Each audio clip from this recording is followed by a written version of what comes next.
Ok, ok, estamos no ar. As pessoas estão entrando. Muito bem. Muito bem, amigos. Estamos dando início, nessa quinta-feira, a um programa novo da Associação Médico Espírita do Pará. Um programa onde vamos ter um bate-papo sobre saúde e espiritualidade todas as quintas-feiras, 9 da noite. Vamos trazer figuras ilustres do meio científico ligadas à AME Brasil, Associação Médico Espírita do Brasil. E vamos fazer esse bate-papo às 9 da noite. Esse programa vai ser replicado no Instagram do convidado e também do YouTube do Jardim das Oliveiras, que é o nosso parceiro da AME Pará. Queria também lembrar do nosso programa Ciência e Espiritismo, um programa que está na plataforma do YouTube também do Jardim das Oliveiras. Convidar todos aí para acompanharem.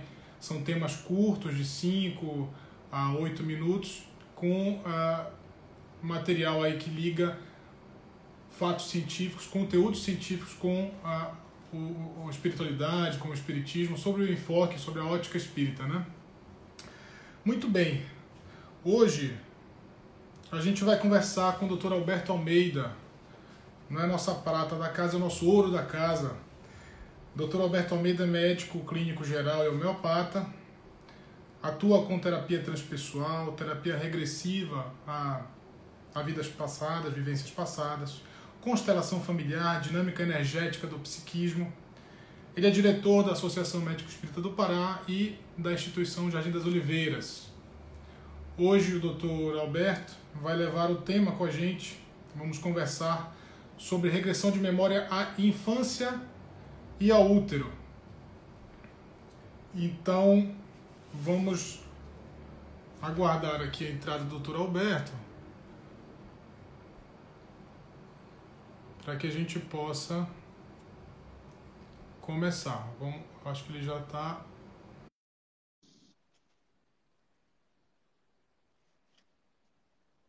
Vamos aguardar a entrada. E aí está ele. Beleza. Tudo bem, querido? Tudo beleza. Maravilha, maravilha.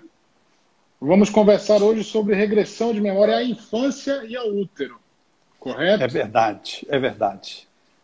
Muito bem, muito bem. É uma alegria poder partilhar do nosso AME, parceiros que somos desse nosso trabalho conjunto, a possibilidade de criar mais um programa que dará a oportunidade de podermos compartilhar com os internautas e com os médicos, profissionais da área de saúde, enfermeiros, dentistas, fisioterapeutas de Belém,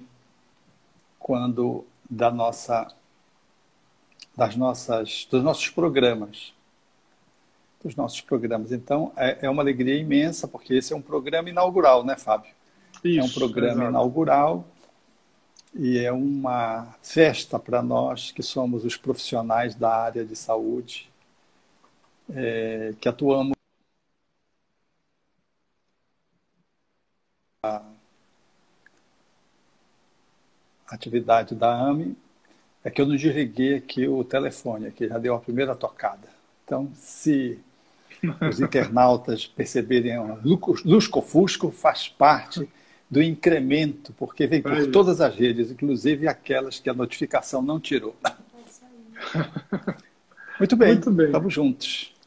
Bom, vamos avisar os companheiros que estão entrando para a visualização que os comentários a gente vai desativar, mas vai haver um momento de perguntas. E para realizar a pergunta, basta clicar na interrogação que tem ao lado do comentário, tá? O comentário vai ficar, portanto, desativado a partir de agora, depois a gente reabre. Mas as perguntas podem ser feitas a partir desse ícone, que é a interrogaçãozinha lá embaixo. Bom, doutor Alberto, como se daria esse processo?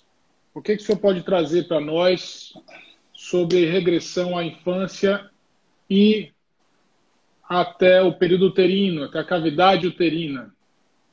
Pois é. Algumas metodologias são utilizadas no sentido de poder permitir que o ser ele remonte a causalidade dos seus conflitos, dos seus problemas, daquilo que ele precisa revisitar para poder trabalhar a sua dinâmica do aqui e do agora, enquanto adulto, enquanto jovem ou enquanto idoso, num processo de caminhada, por exemplo, psicoterapêutica. Então, olhar para a infância e poder mergulhar nessa experiência para se liberar de alguns conflitos e desatar alguns nós, é um fenômeno que se dá no dia a dia dos seres humanos, espontaneamente, quando você vê um filme, quando você lê um livro, quando você vê uma cena, ou quando você se usa a reflexão, começa a reflexionar pelo que você funciona assim, pelo que as relações emocionais se dão assim, pelo que profissionalmente você está agindo assim. Então, quando a gente começa a se perguntar muito, às vezes vem flashes, às vezes vem através de sonhos, às vezes vem através de pequenas lembranças, janelas que se abrem dentro da nossa mente, e a gente se surpreende com uma cena que vem espontânea. No processo psicoterapêutico, em função das intervenções, a gente naturalmente vai para esses processos, seja qual seja a abordagem, como a gente está futucando, a mente vai recuperando esses arquivos que guardam essas histórias que não estão no passado, que estão lá, mas estão aqui, e por isso elas emergem, por isso elas estão interferindo no aqui e no agora. Então, do ponto de vista psicoterapêutico, se usa uma abordagem, por exemplo, como a terapia regressiva a vivências passadas, que são vivências dessa e de outras vidas, pode-se fazer em várias formatações de acesso a esse inconsciente recente, que é a infância, um pouco mais distante, que é o útero, usando várias metodologias que permitem que o indivíduo possa acessar, desde o processo do relaxamento, palavras-chave, induções, às vezes um toque corporal que ajuda a pessoa a voltar no tempo. O fato é de que a nossa mente ela vive num espaço atemporal e a infância, o útero ou outras vidas é um fenômeno absolutamente factível para a mente que sai do processo linear, especialmente quando ela entra em transe. E quando ela amplia o seu estado de percepção, ela acessa esses conteúdos, seja induzida ou seja espontaneamente, e recupera lembranças e memórias, que do ponto de vista psicoterapêutico, elas são muito úteis como forma de poder reelaborar conteúdos do aqui e do agora, lidando com essas entranhas nossas que estão guardadas como arquivos, mas que não são arquivos mortos, são arquivos vivos, demasiadamente vivos, que subrepticiamente alteram o nosso comportamento, a nossa emoção, a nossa atitude, afetam nossos pensamentos e, de algum modo, a gente, quer queira voluntariamente ou quer com uma ajuda, espontaneamente ou provocadamente, a gente vai no tempo linear e é capaz de voltar e acessar esses conteúdos da infância ou do útero e, em revisitando esses conteúdos, ter a possibilidade de poder dissolvê-los, elaborá-los e integrar no adulto de uma forma mais saudável. Então, essa ideia de que a alma, o ser, o indivíduo, ele vai caminhando e de que ele é simplesmente a sua memória, ele vai esquecendo. Não, nós temos um processo cerebral, mas a memória ela é também extracerebral. E ainda que o cérebro seja, de algum modo, um quebra-luz ou um filtro limitador das lembranças, quando se estimula o psiquismo a fazer um estado de relaxamento, ele se amplia e, às vezes, ele acessa com extrema facilidade. Alguns mais, alguns menos, e nós somos capazes de visitar, por exemplo, o útero, mesmo antes do sistema nervoso não estar formado. O que significa dizer, por exemplo, que nos 3, 4 primeiros semanas de vida, quando a estruturação nervosa está se dando, o período embrionário, se nós lembramos de diálogos, significa dizer que a nossa mente recuperou esses dados que não estavam agasalhados no cérebro, porque o cérebro ainda estava imaturo, estava em formação.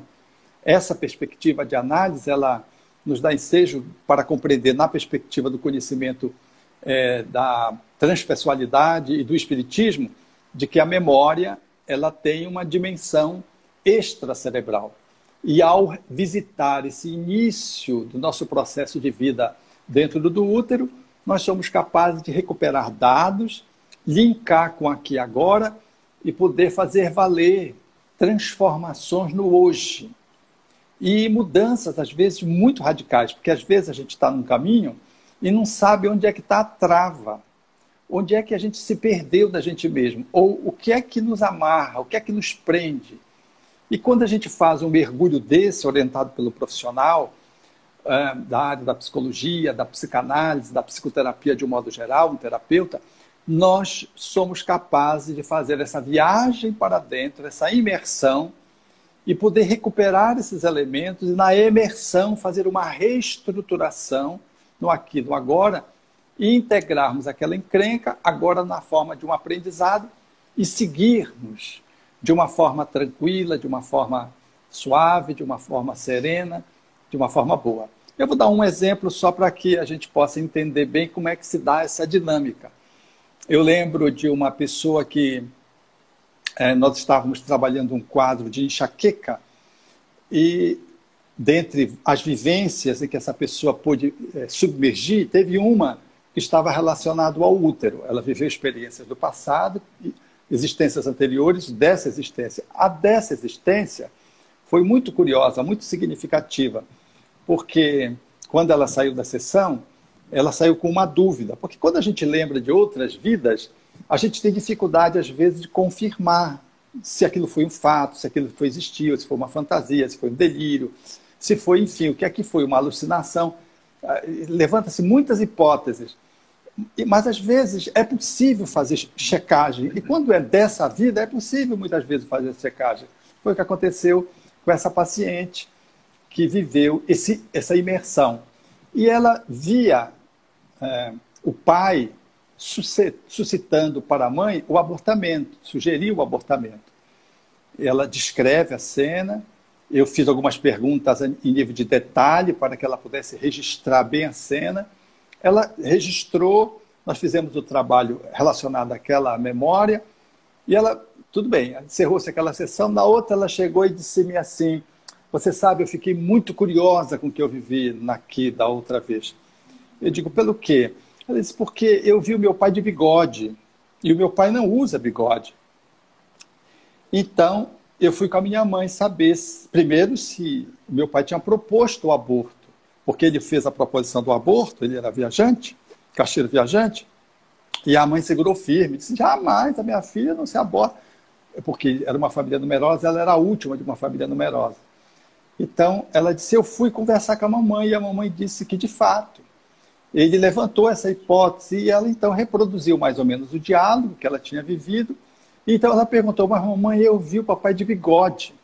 E a mãe disse, minha filha, naquela época, ele usava bigode.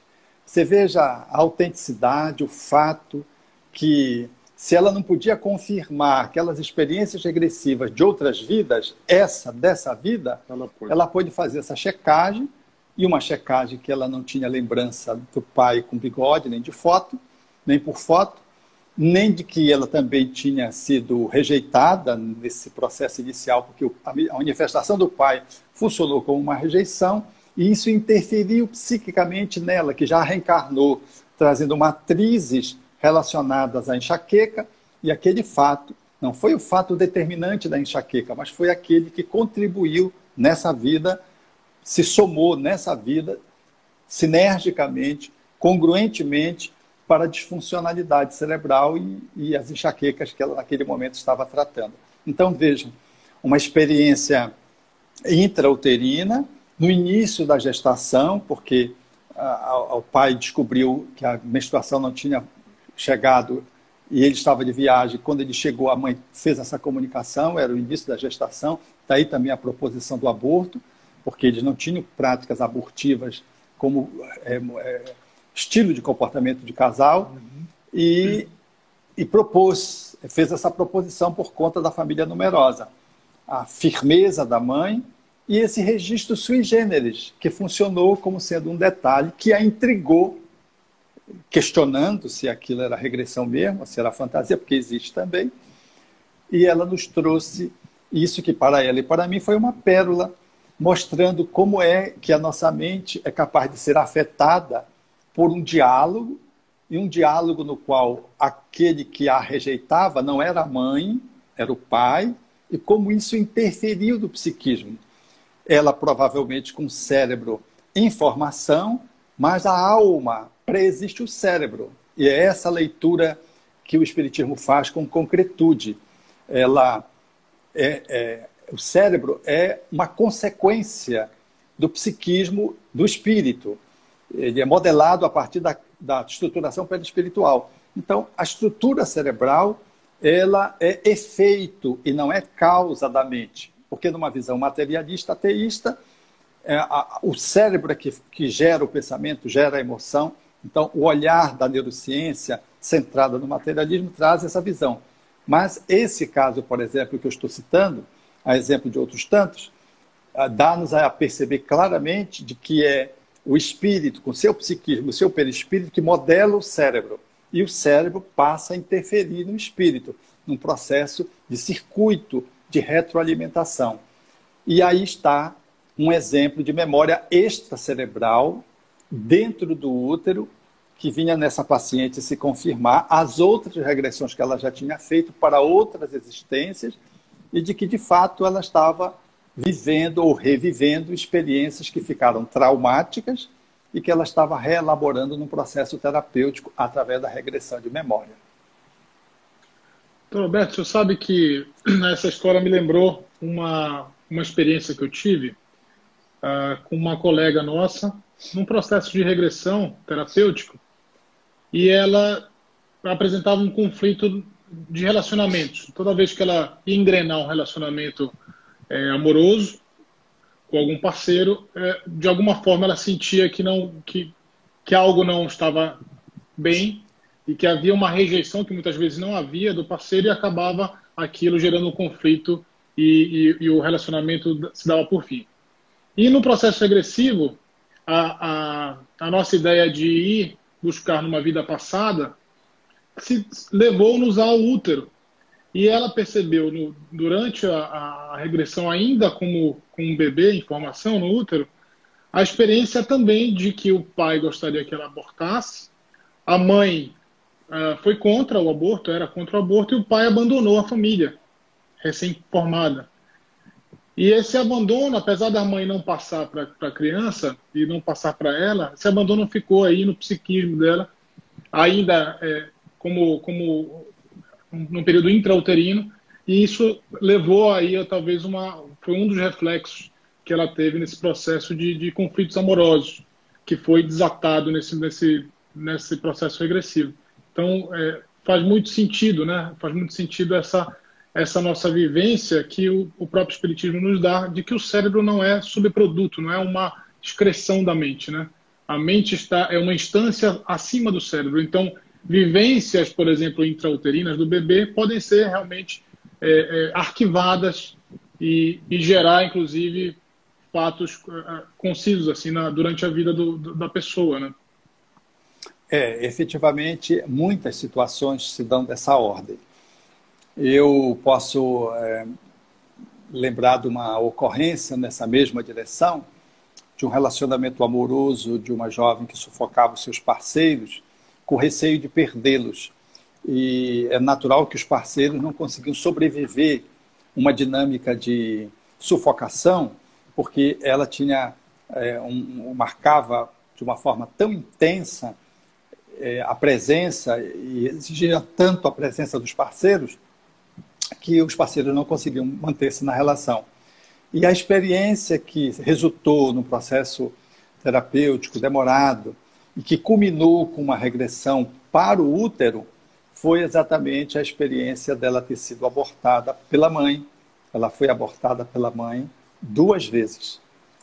Então, na terceira tentativa, ela logrou, a mãe recebeu. A mãe era uma mãe que tinha muitos filhos, o pai tinha um comportamento irregular, a condição financeira era muito ruim, muito precária na época, então o pai, ela promoveu esses abortos. Então, essa jovem que viveu um primeiro aborto, viveu o segundo aborto junto com um outro, que seria uma gravidez de gêmeos. E, por fim, veio a terceira gestação e ela nasceu. A despeito de ter nascido, ter sido acolhida na terceira gestação, ela veio com a sequela das duas rejeições, que foi inevitável. E era isso que suscitava nela a experiência de que poderia isso se repetir numa relação de amor, onde ela temia novamente, entre aspas, ser abortada no processo de relacionamento afetivo. E era muito curioso, porque ela não sabia também dessa experiência de aborto, e ela foi, então, confirmar, porque essas questões elas ficam como segredo, né? E quando vem uma regressão, não há segredo, não se esconde nada de ninguém. Paulo de Tarso havia de dizer que nós somos visitados sempre por uma nuvem de testemunhas. Eu me lembro uma vez, uma outra ocorrência desse tipo, mas não relacionado à dinâmica da carência afetiva e da rejeição, era uma outra pessoa que fora adotada. E ela, num dado momento, fazendo regressões, ela descobriu que o pai dela adotivo não era o pai dela adotivo, era o pai de verdade. Então ela chegou em casa e fez a confrontação com ele, né? E quando ela fez, foi de súbito, ele não esperava, ele não teve tempo de arrumar uma desculpa, porque ela pegou ele de calças curtas, como se costuma dizer na linguagem popular. E ele apenas disse: como é que você sabe? Porque era um segredo que ficava entre duas pessoas, era entre ele e a mãe dela biológica. Como o relacionamento dele, essa mãe biológica vivia num outro estado, e ele não tinha filhos, ele convenceu a esposa a adotar uma criança. O que é que ele fez? Foi buscar a filha biológica dele, mas não disse. E era um segredo assim, que não tinha como ninguém saber, porque a mãe biológica estava no outro estado, não interferiu na adoção, ficou para lá, e essa pessoa era uma pessoa adulta, uma pessoa bem formada, bem esclarecida, e não havia como. Então foi tão surpreendente que ele mesmo não conseguiu se esquivar. E perguntou para ela: como é que você soube? Ela disse: eu regredi e vi você se relacionando com a minha mãe. Porque ela sabia que ela era adotada, mas ela não sabia que o pai era o pai biológico dela, era o pai adotivo, era a mesma pessoa. Então vejo como é que é a mente nessa perspectiva de mergulho interior e como os segredos eles se desfazem e a transparência, quer queira, quer não, volta quando se trata de poder a gente vasculhar as nossas entranhas num processo regressivo. Muito bem. Eu queria só lembrar a quem está nos acompanhando que os comentários estão desativados, mas as perguntas vão ser feitas logo mais, e aí é só clicar na interrogação e fazer a pergunta que a gente já vai ler aqui para o Dr. Alberto. Dentro da perspectiva de acesso a vidas anteriores, Dr. Alberto, o que você podia falar para a gente quando muitas pessoas dentro do movimento espírita, por exemplo, levantam essa questão quando a gente traz esse tema de regressão, de que estaria talvez infligindo ali uma lei natural de esquecimento? Qual a sua posição, qual a resposta para esse tipo de questionamento, que é muito comum, pelo menos para mim já foi feito algumas vezes? Allan Kardec perguntou aos espíritos sobre o esquecimento do passado, e os espíritos responderam que quando nós esquecemos do passado, nós somos mais senhores de nós mesmos. É a expressão que os espíritos usam em O Livro dos Espíritos, quando essa questão é aventada pelo codificador do Espiritismo.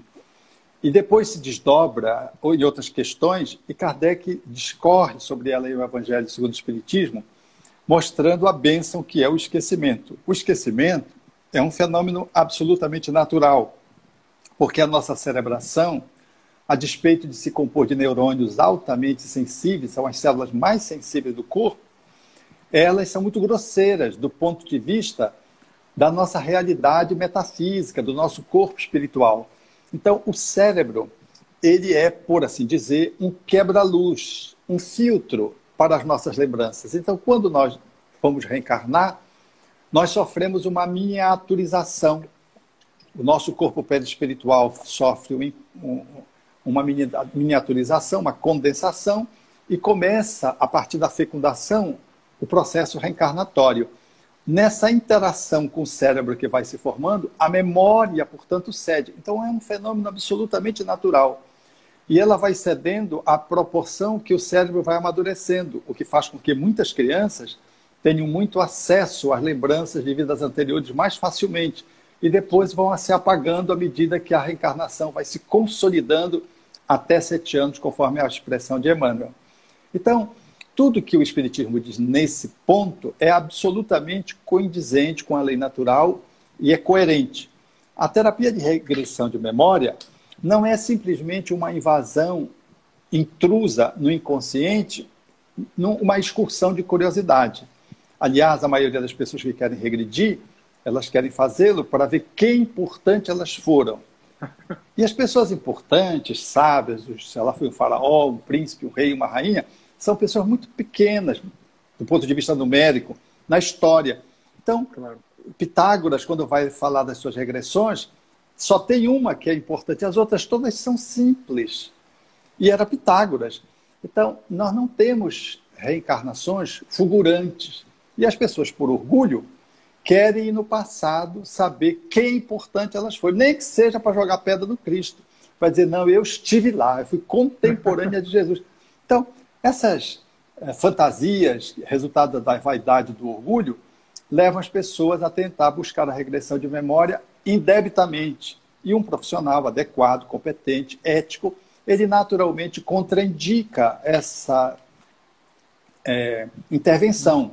Porque a regressão de memória é uma psicoterapia, é uma intervenção psicoterapêutica. Portanto, não é simplesmente invadir o consciente, é fazer uma cirurgia e abrir uma janela onde tem um conflito, onde você pode elaborar.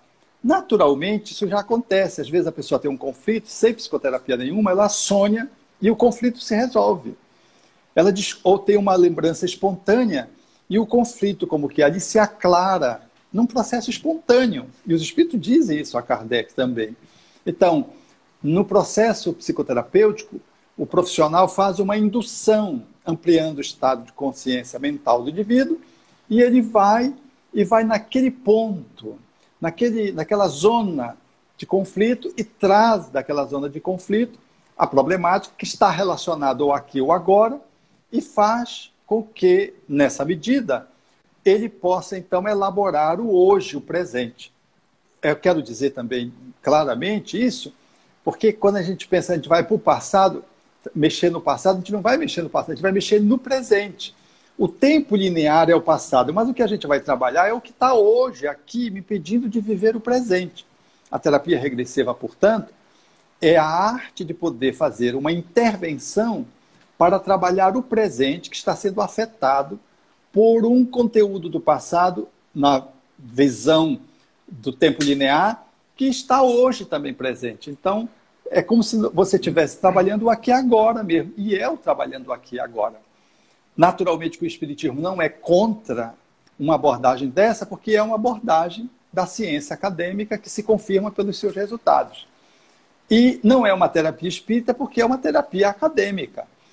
Porque muitos também negam a terapia regressiva a vivências passadas, com esse argumento que você levantou, e outros querem advogar que a terapia seja espírita. Não é uma terapia espírita. Não. Ela está centrada na reencarnação.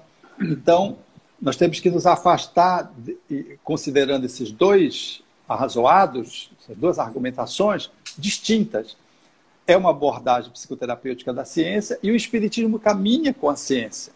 Bem, Allan Kardec revelou de que se a ciência trouxer uma realidade, uma verdade nova, o Espiritismo encampa.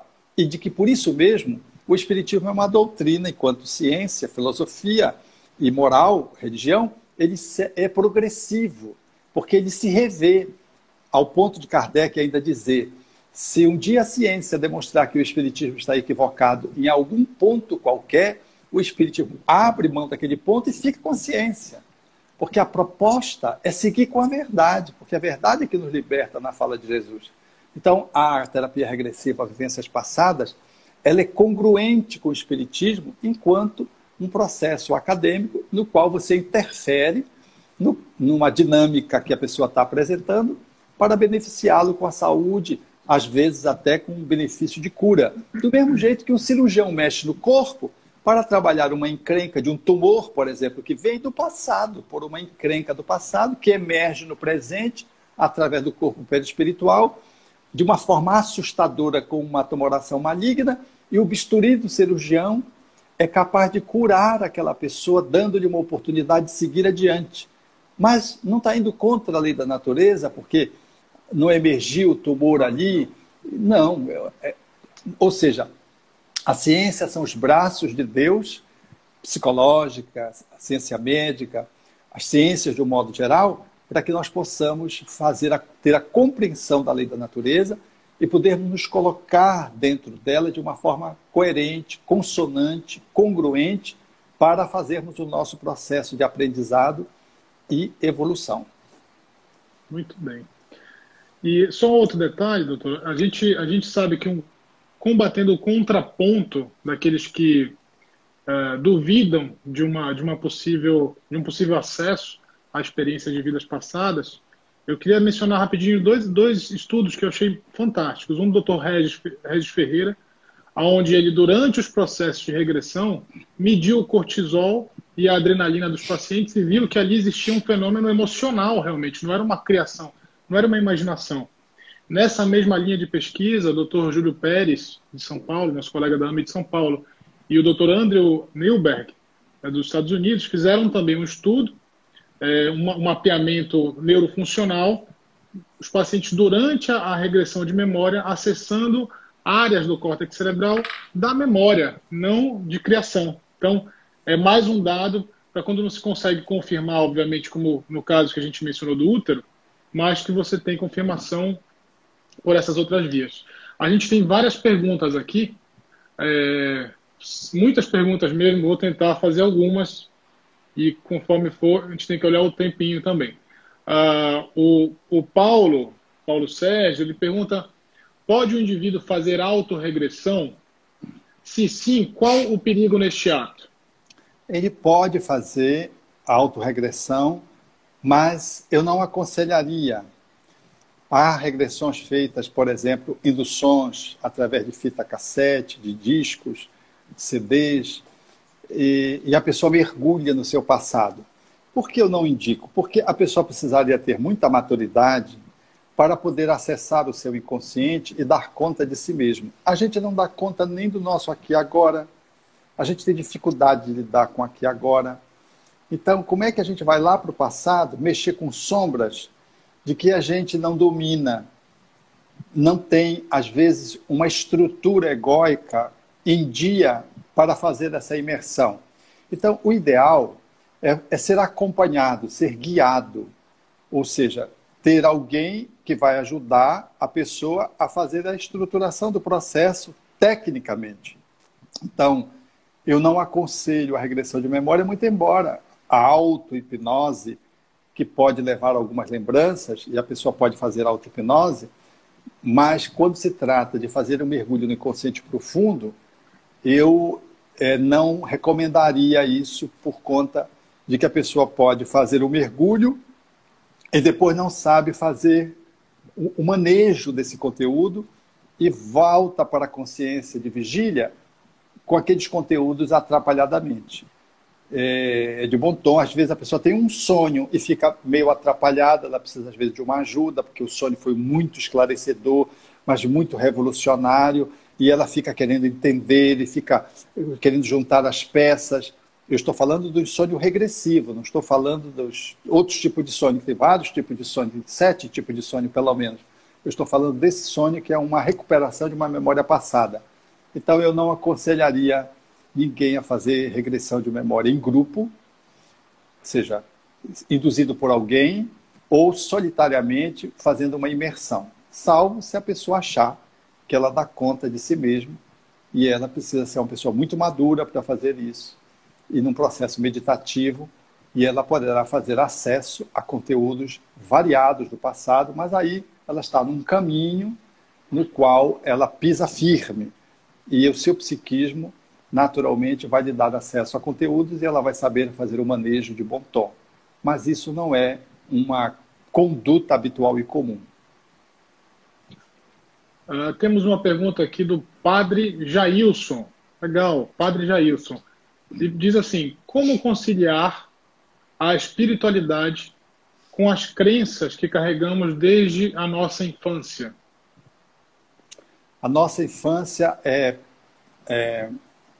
Padre, ela é recheada da nossa religiosidade, notadamente quando temos pais que suscitam essas crenças e elas vão nos impregnando. Eu quero dizer que a infância é o período mais eloquente na formação do psiquismo humano. É o período de ouro. Temos que ter muito cuidado com as nossas crianças. E a religiosidade é um ponto igualmente de ouro para suscitar às crianças uma aproximação do bem, do bom, do verdadeiro, da honestidade. Vivemos um país hoje em crise, justo no campo da honestidade, o processo da corrupção que assomou e tomou conta do nosso país. Isso tudo tem a ver com infância. Então, uma infância, quando ela está bem postada numa crença religiosa, as crenças religiosas todas, sem distinção, elas induzem o homem a Deus, e induzem o homem a Deus pelo bem, pelo belo, pelo bom, pela caridade e pela compaixão, no caso do budismo. Então, todas elas nos impulsionam para frente, e todas elas são úteis. Agora, é verdade também que uma crença ela pode limitar a pessoa a avaliar de que ela teve outras vidas ou não teve outras vidas. Tem crenças que são reencarnacionistas, o budismo, o espiritismo, a teosofia, e tem crenças que não são reencarnacionistas, o catolicismo, o protestantismo, o islamismo, não tem a reencarnação como princípio básico de funcionamento de crença. E a pessoa que traz essa crença, ela se vê apenas numa vida e seguindo pós-morte. A crença reencarnacionista, a pessoa se vê de passagem, ela tem vida antes do berço e segue pós-morte. Mas todas as crenças, elas são úteis e são factíveis de poderem ser alavancadas para que a humanidade melhore e para que o indivíduo possa ser feliz, qualquer que seja ela, porque todas as crenças que nos levam a Deus nos tornam pessoas melhores. Muito bem. Eu acho que temos tempo para mais uma pergunta. São 9h40 ainda, tem tempo. Teté Werneck. Doutor Alberto, tenho fobia inexplicável em relação a anfíbios e répteis. Ela frisa o sapo, inclusive. Como vencer essa fobia? Muitas fobias estão relacionadas às crenças infantis impostas pelos adultos. São crenças, às vezes, que passam de pais para os filhos regularmente. Por exemplo, o medo de baratas, as fobias por baratas entre as mulheres. É muito frequente isso, porque é uma crença cultural. Então, o sapo, com a ideia de que o sapo cega, que é uma asnice que se estabelece, porque o sapo tem uma expressão asquerosa para alguns, as pessoas criam medo de sapo por conta dos adultos, das crianças. Mas o sapo ele é acessível. Por exemplo, as lagartixas, as nossas osguinhas aqui, como a gente chama aqui no Pará, elas são animais absolutamente inofensivos, aliás, são muito úteis. É melhor ter uma osga do que ter dengue, é melhor ter uma osga do que ter chikungunya, porque ela come um inseto. Mas a gente diz que a osga chupa, um bocado de crendices fantasiosas que imprime na criança medo. Quando tem, e às vezes, o quadro de fobia. Quando a fobia é muito desproporcional e não tem histórias nessa vida, eu já tive a oportunidade de acompanhar 2 pessoas, por exemplo, com fobia à osga, lagartixa, eu quero dizer que tem um fato do passado, não está relacionado só à infância, está relacionado ao passado. E aí, vou contar um dos casos, pelo menos, de uma pessoa que tinha medo de osga, de lagartixa, e queria interromper um curso de medicina porque ela não queria ir para o interior. E no estado que ela mora, era impositivo ir para o interior. E ela disse, não vou para o interior. Então ela queria abandonar o curso de medicina no 6º ano. Você veja como é o processo fóbico. A mãe me pediu ajuda e eu me dispus a ajudar, então, aquela jovem. E ela mergulhou num processo regressivo e ela foi para uma vivência onde ela foi devorada por crocodilo.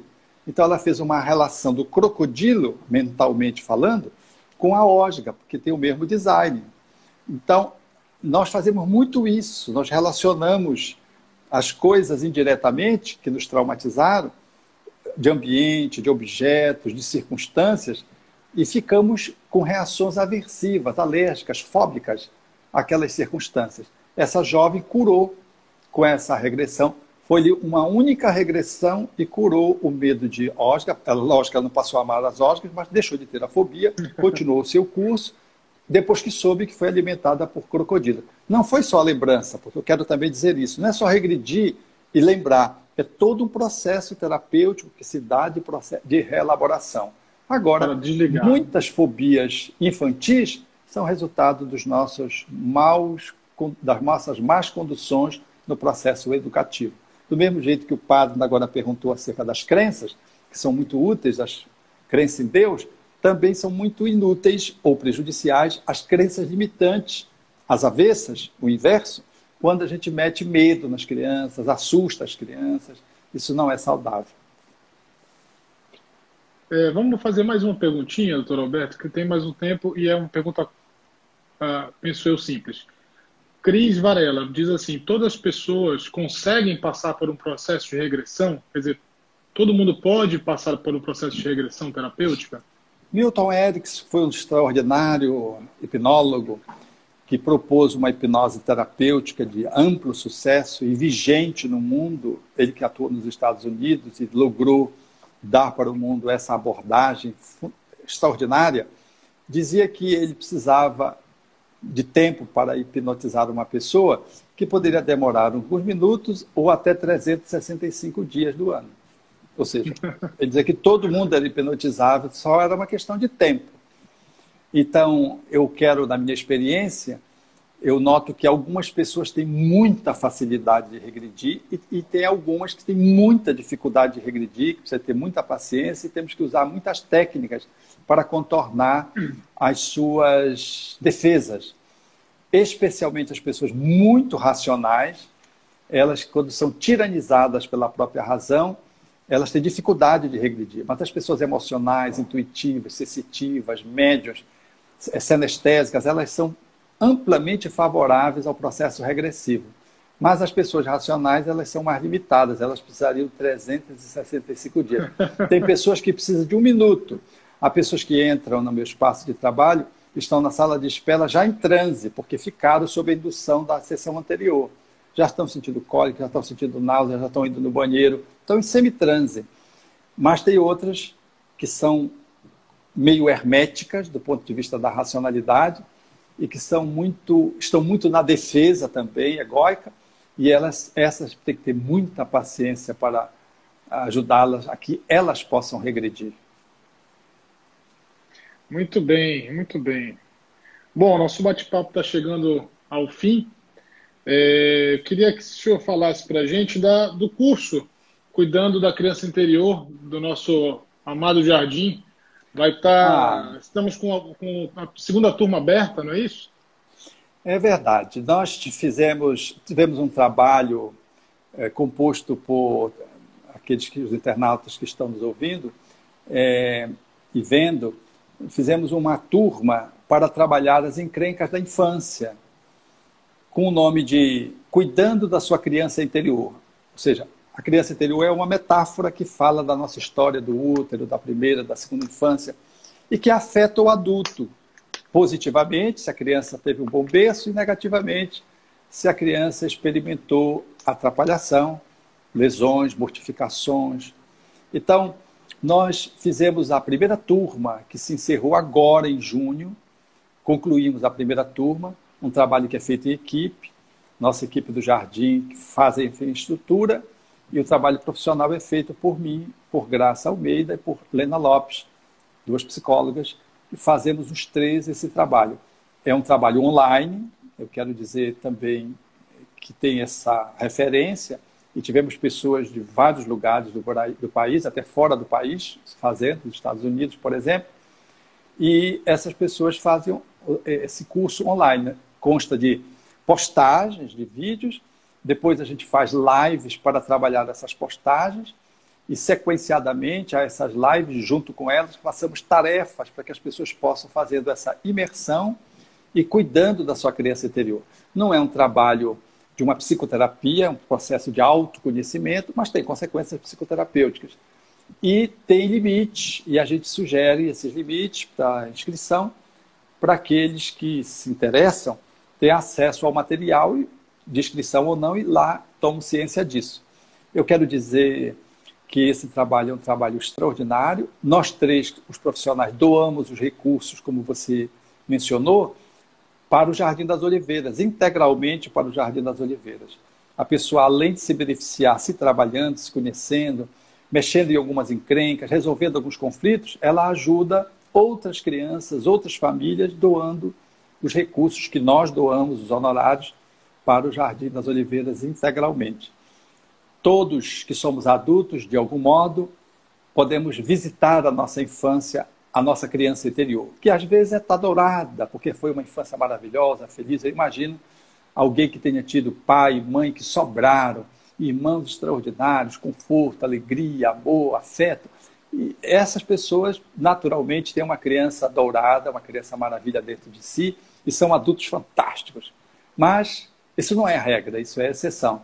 A maioria de nós adultos somos assim meio requenguela, temos compulsões, temos fobias, temos dificuldades afetivas, no trabalho a gente não vai bem, a autoestima lá embaixo, e brigamos aqui, brigamos ali, meio perdido no meio da gente, sem se dar conta de que nós estamos sendo sitiados por uma criança interior que, ferida, quando está ferida, ela nos impõe determinados comportamentos que passam batidos para o adulto, porque é inconsciente.